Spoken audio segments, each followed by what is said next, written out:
नमस्कार, मैं रचना शर्मा चढ़ती कला टाइम टीवी देख रहे सभी दर्शकों का स्वागत करती हूं। आप देख रहे हैं हिंदी टॉप न्यूज।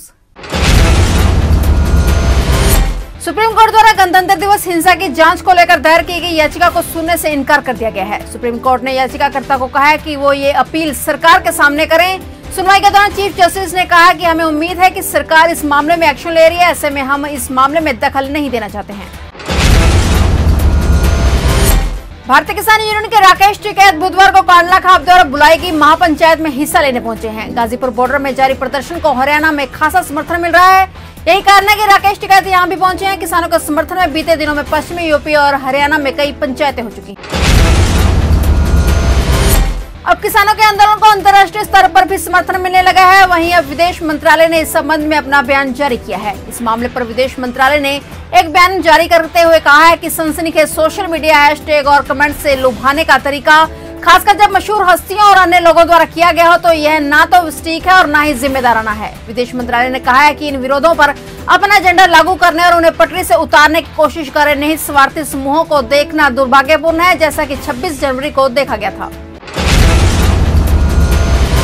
बॉलीवुड अभिनेत्री कंगना रनौत और बीजेपी नेता मनोज तिवारी के बाद पूर्व भारतीय गेंदबाज प्रज्ञान ओझा ने भी रिहाना के ट्वीट पर जवाब दिया है। प्रज्ञान ओझा ने ट्वीट करते हुए लिखा है कि मुझे विश्वास है कि ये मामला जल्द ही सुलझा लिया जाएगा। हमें अपने आंतरिक मामलों में किसी बाहरी व्यक्ति को दखल की आवश्यकता नहीं है। मेरा देश हमारे किसानों पर गर्व करता है और जानता है कि वे कितने महत्वपूर्ण हैं।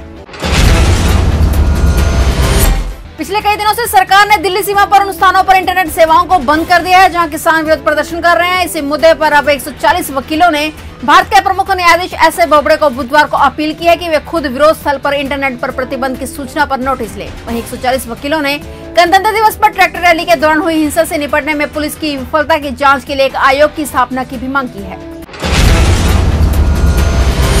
बीजेपी ने विधानसभा चुनाव की तैयारियों को लेकर हर छोटे बड़े नेता को बंगाल के रण में उतार दिया है। इसी क्रम में यह बात भी सामने है कि प्रधानमंत्री नरेंद्र मोदी बंगाल की धरती पर इसी साल होने वाले राजनीतिक रण में मेगा रैली करेंगे। पीएम मोदी की रैली के लिए पार्टी ने प्लान तैयार कर लिया है।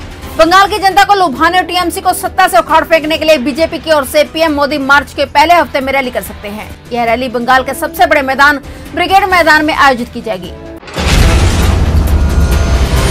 सरकार ने बुधवार को आखिरकार 83 तेजस लाइट कॉम्पैक्ट विमान की डील पर साइन कर दिए हैं। यह औपचारिक प्रक्रिया बेंगलुरु में आयोजित एरो इंडिया 2021 कार्यक्रम के दौरान की गई। इन विमानों का निर्माण हिंदुस्तान एरोनॉटिक्स लिमिटेड करेगा। खास बात यह है कि इसे स्वदेशी मिलिट्री एविएशन सेक्टर की सबसे बड़ी डील माना जा रहा है। बुधवार को एरो इंडिया शो का भी आगाज हुआ है।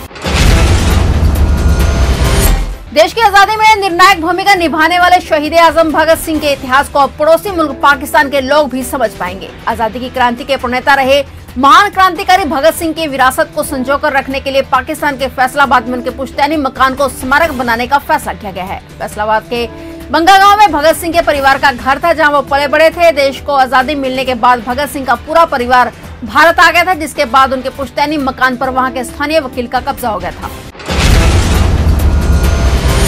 उत्तर प्रदेश में बनने जा रहे देश के सबसे लंबे एक्सप्रेसवे को योगी सरकार और विस्तार देने की तैयारी कर रही है। योगी सरकार गंगा एक्सप्रेसवे की लंबाई बढ़ाने की योजना पर काम कर रही है। गंगा एक्सप्रेसवे को प्रयागराज से बढ़ाकर वाराणसी और मेरठ से बढ़ाकर हरिद्वार तक करने की तैयारी है। मुख्यमंत्री योगी आदित्यनाथ ने एक्सप्रेसवे के विस्तार का प्रस्ताव तैयार करने के निर्देश जारी कर दिए हैं। महामारी फैलने के करीब 1 साल बाद विश्व स्वास्थ्य संगठन के नेतृत्व वाली एक जांच टीम बुधवार को चीन के वुहान स्थित वायरस रिसर्च लैब में पहुंची। वुहान इंस्टीट्यूट ऑफ वायरोलॉजी चीन का एक अहम वायरस रिसर्च सेंटर है, जिस पर कई तरह के सवाल उठते रहे हैं। वहीं WHO की टीम कोरोना वायरस की उत्पत्ति का पता लगाने के लिए चीन के दौरे पर है। समाचारों का सिलसिला इसी तरह जारी रहेगा। देखते रहिए चढ़ती कला टाइम टीवी।